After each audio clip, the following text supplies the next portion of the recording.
him tell me what his goals were for my ministry rather than me telling him what mine were. Cho nên đó là tôi phải để cho Chúa cho tôi biết là Chúa muốn tôi làm gì trong cái chức vụ, thay vì là tôi nói với Chúa tôi muốn gì, tôi muốn làm gì cho cái chức vụ của tôi. So I spent the first year not working, just studying, giving all of my effort and all of my time to getting a perfect GPA. And cái năm đầu tiên thì tôi không làm việc, không làm gì hết, để hết sức mình để học, để được điểm cao. As you could probably guess, my spiritual life suffered. My relationships were non-existent because I was only in the library, and my witness for Christ basically disappeared because I was locked in a room with a book. Cho nên quý vị thấy kết quả là cái đời sống thuộc linh của tôi nó bị khô héo, những cái quan hệ trong đời sống của tôi nó không có còn nữa, và tôi cũng không có học việc Chúa nữa, bởi vì tôi lúc nào cũng chôn mình ở trong cái phòng học trong thư viện với những cuốn sách. My wife Shelley and I were both miserable, and we were very convicted that we needed to put Christ first rather than school, and so we began to look for churches and ways that we could serve Him, and ultimately that's kind of how we ended up here. Và sau đó tôi với vợ tôi mới thấy rằng là chúng tôi phải đặt Chúa trước, và chúng tôi phải đi kiếm hội thánh để thờ phượng Chúa, chúng tôi phải kiếm nơi để học việc Chúa, cho nên chúng tôi đến với hội thánh đây. So in the second year of my program, I spent working many hours that I could have been studying, working at church, meeting new people, and just trying, not perfectly, but trying to put Christ first rather than seeking my own desires. Cho nên cái năm thứ nhì thì tôi bắt đầu làm việc, tôi bắt đầu đi ra, tôi bắt đầu làm quen với người khác, và tôi bắt đầu học việc Chúa. Can you guess which year I had a higher GPA? Quý vị có đoán là năm nào tôi được điểm học cao hơn không? Strangely enough, my grades were actually way better the second year than they were the first year when I did nothing but study. Cho nên mà Chúa rất là lạ lùng là cái điểm học của tôi cái năm thứ nhì thì nó rất là cao hơn cái điểm học của năm thứ nhất. I learned an important lesson that I can't let fear and pride dictate how I'm going to live my life, but I need to be humble and trust that God will get me where He needs me to go. Và tôi học một cái bài học rằng chúng ta không thể để cho cái sự sợ hãi, cũng không để cho cái lòng tự kiêu hãnh của mình nó cai trị những hành động của mình, nhưng mà chúng ta phải để cái lòng tin cậy nơi Chúa và cái sự khiêm nhường và tin cậy rằng Chúa sẽ ban phước và Chúa sẽ cung cấp cho chúng ta. Not only was my GPA higher, but I think our souls were healed as we began to seek to do God's will instead of our own. Và không những chỉ là cái điểm học của chúng tôi được cao hơn, nhưng mà cái linh hồn chúng tôi được chữa lành khi chúng tôi đặt Chúa và tìm kiếm ý muốn của Ngài trong sự hầu việc. Will I get into a doctoral program? I don't know. But I think at the end of the day, God is teaching me that if that's His desire, all He asks me to do is my best, and He'll take me where He wants me. Tôi có sẽ được đi học chương trình tiến sĩ hay không? Tôi không biết. Nhưng mà cái điều quan trọng là tôi phải làm hết sức mình và để cho Chúa Ngài đưa tôi đến nơi nào Chúa muốn. It would be a tragedy to get a PhD and lose my soul, just like it would be a tragedy for us to have successful careers and lose our soul, or have perfect ACT scores and lose our soul, or to have any number of material things that come along with success, but in the end, to lose our soul. Đó thật một cái sự thảm kịch cho mình thảm kịch cho tôi nếu tôi được bằng tiến sĩ mà mất linh hồn của mình. Thật là một thảm kịch nếu chúng ta được những thành công và những cái vật chất đi theo sự thành công đó mà chúng ta mất linh hồn của mình. It's important to do good at work, do well at work, and do well at school, but let's never forget that seeking godliness and seeking the kingdom of heaven must always be our first priority. Điều quan trọng là chúng ta phải làm việc hết sức của mình. Điều quan trọng là chúng ta phải học hết sức của mình. Nhưng mà chúng ta phải nhớ rằng trước hết phải tìm kiếm Đức Chúa Trời và sự công bình của Ngài. The Sabbath reminds us that God is in control and we are not, and that we can trust Him with our future. Cái ngày Sa-bát nhắc chúng ta nhớ rằng Đức Chúa Trời là đấng cai trị, không phải chúng ta là người cai trị, và chúng ta có thể nghỉ ngơi trong cái sự yên lặng. So the first obstacle, greed. Second, fear and pride. And the last one is just a lack of desire or idolatry in our life. Điều thứ nhất là chúng ta tham lam. Điều thứ hai là chúng ta sợ hãi và kiêu hãnh. Và điều thứ ba là chúng ta không có cái tấm lòng ham muốn, hoặc là chúng ta có tấm lòng thờ hình tượng. We can miss out on God's Sabbath rest for us because we simply don't desire it, we don't want it, and we find other things to be much more enjoyable or much more important. Chúng ta không có giữ ngày Sa-bát, ngày lễ của Chúa bởi vì chúng ta thấy có những điều khác nó vui hơn, thích hơn để chúng ta làm. Sometimes we can be like Pharisees and pat ourselves on the back when we go to church every Sunday, but sometimes we get a little cranky if the sermon goes a little long and we miss the first half of the game. Nhiều khi chúng ta giống như người Pha-ri-si, chúng ta tự vỗ vai mình nói rằng tôi đi nhóm hàng tuần. Hoặc là nhiều khi chúng ta cảm thấy khó chịu nếu cái bài giảng hơi dài chút xíu vì chúng ta phải hụt coi cái trận đá banh của mình. We may go to church every week, but the question is, do we keep the spirit of the Sabbath in our hearts?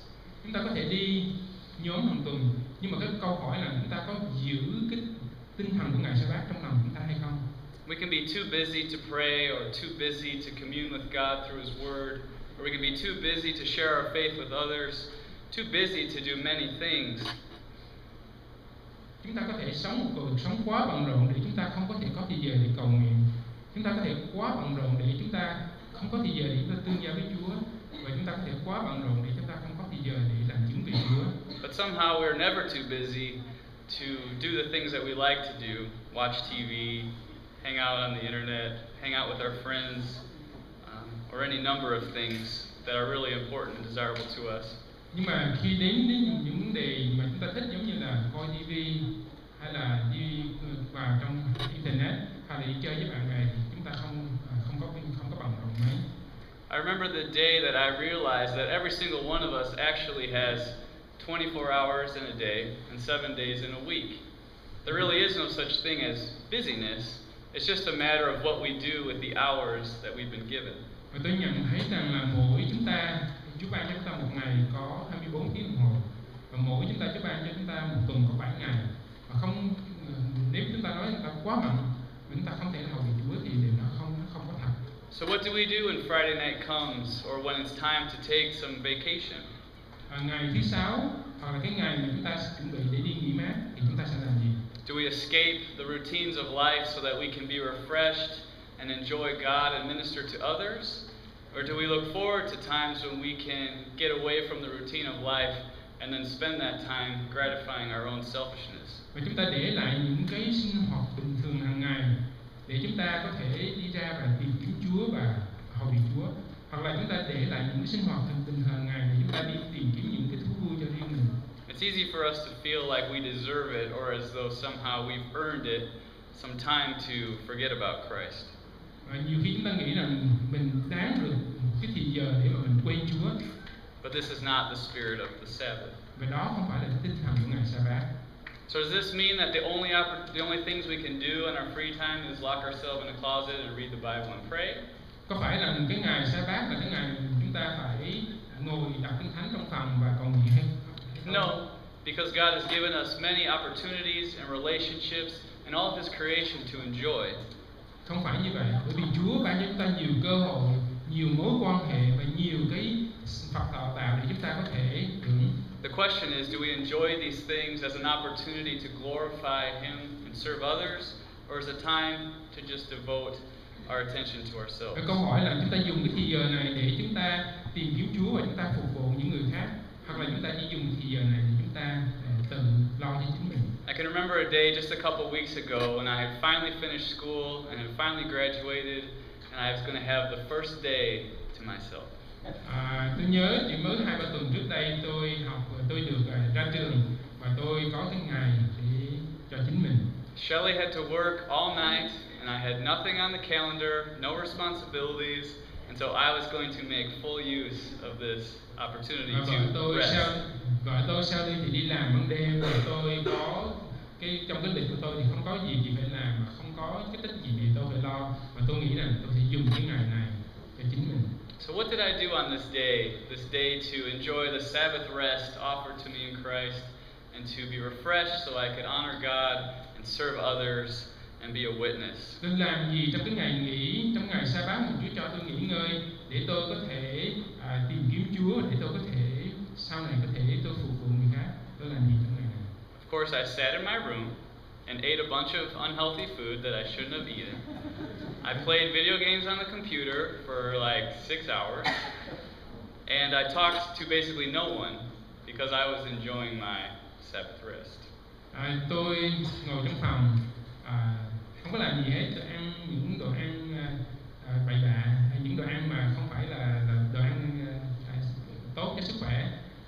Tôi chơi game trong computer mà 6-7 tiếng mà tôi không có gặp ai hết, tôi không nói chuyện với ai hết.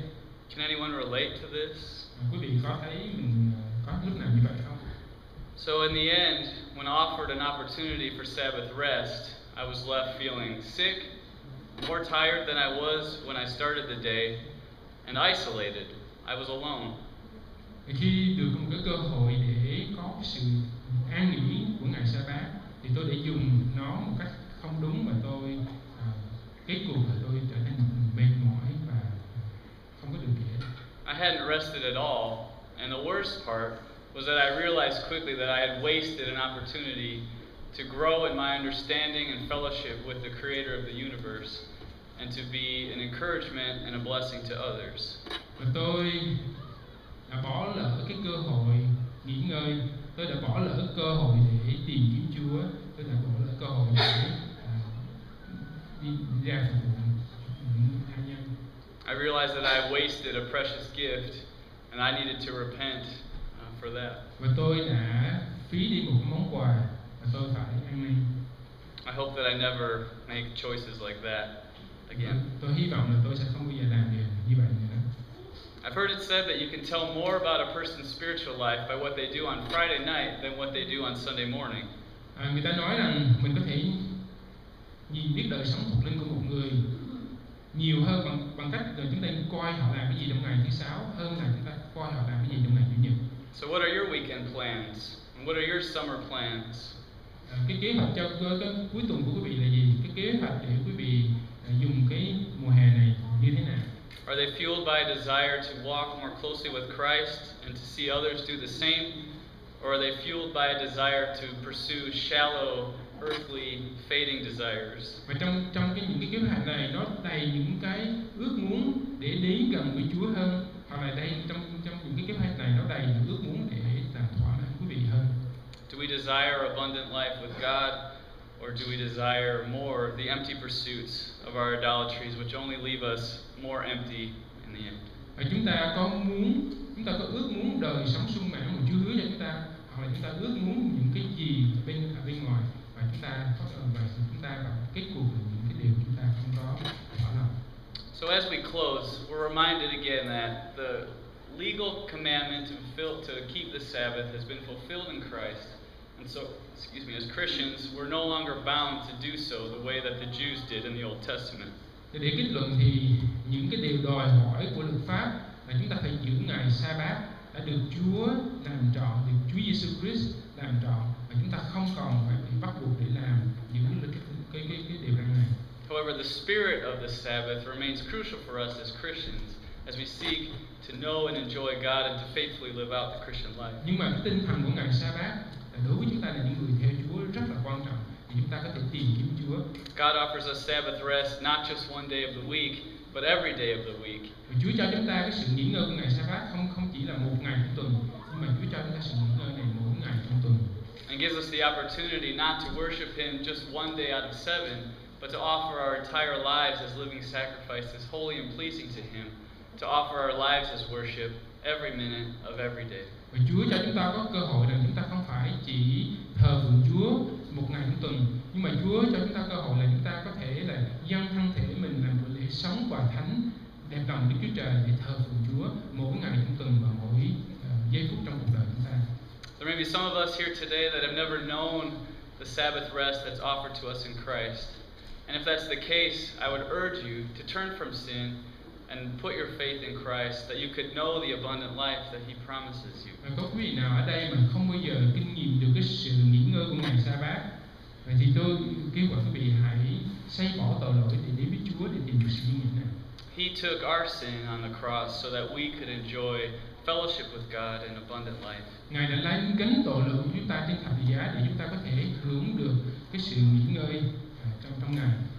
For those of you who do know Christ, I would encourage you to give some consideration to what obstacles might be keeping you from enjoying the Sabbath rest that God has for us. Và những người đã biết Chúa, tôi kêu gọi quý vị hãy xét vào mình để coi thử cái điều gì làm cho quý vị ngăn trở quý vị để hưởng được cái sự ý nghĩa của ngày Sa-bát. Christ is our treasure above all treasures, and life lived in fellowship with Him and obedience to Him is the greatest life that we could ever have. Và Đấng Christ là một cái vật, là một cái điều quý giá nhất trong cuộc đời chúng ta, và cuộc sống trong cái sự tương giao với Đấng Christ là một cái điều quý nhất. Both now and for eternity. And so if there's any sin or distraction or anything else that entangles us, let us cast off those things and fix our eyes and our attention back on Christ, the author and perfecter of our faith. Đó là điều quý nhất cho cuộc đời hôm nay và cho cuộc đời mai sau. Cho nên có điều gì mà nó vây quấn cuộc đời chúng ta thì chúng ta phải trao cho Chúa và chúng ta phải nhìn xem Chúa. Let us be a people who not only offer up small worship on one day a week, but a people who live our lives as worship because of the Sabbath rest we've been given. Chúng ta không phải là những người chỉ thờ phượng Chúa một cách nhỏ nhen trong một ngày nào đó trong tuần, nhưng chúng ta có thể thờ phượng Chúa với cuộc đời của chúng ta. Christ has paid our penalty and made a way for us to enjoy Sabbath rest, to be forgiven and also transformed. Đấng Christ đã trả giá cho chúng ta để chúng ta có thể hưởng cái ngày nghỉ ngơi, sự nghỉ ngơi của ngày Sa-bát, để chúng ta có thể được biến đổi. Let us be those who strive to enter into that rest, both now and for eternity. Và chúng ta hãy là những người cố gắng tìm kiếm cho được cái sự nghỉ ngơi này hôm nay và cho đến quả đời nào. Let us pray. Chúng ta hãy cầu nguyện.